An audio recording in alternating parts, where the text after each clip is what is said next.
Assalamu alaikum. Құрметті біздің Құрақ көрпе қолөнер арнасының көрермендері. Міне бізде жексенбі құс базарына келдік. Бұл жерде 3 күндік балапандар сатылып жатыр. Шатыс қой, аралас.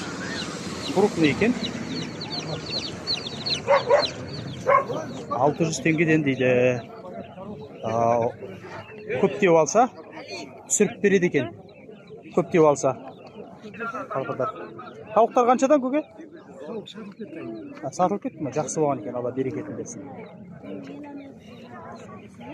Мына тауықтың атын ұмытып жатырмын. Мынандай өздері ақ болады. Желкелері қара. Бұны нақты айналысып жүрген адамдар білмесе атын. Тауықтар қаншадан тауықтар? 6,5 мың теңгеден дейді. Бәрі тауық екендері. Қораж жоқ.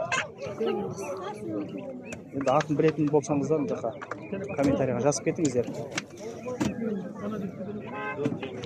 Айттым ғой, көктем келіп күн жылыса бізде нелер басталады деп. Құс базардың қызығы басталады деп. Қызық келіп жатыр. Қазыдан балапандары қатты сатылды.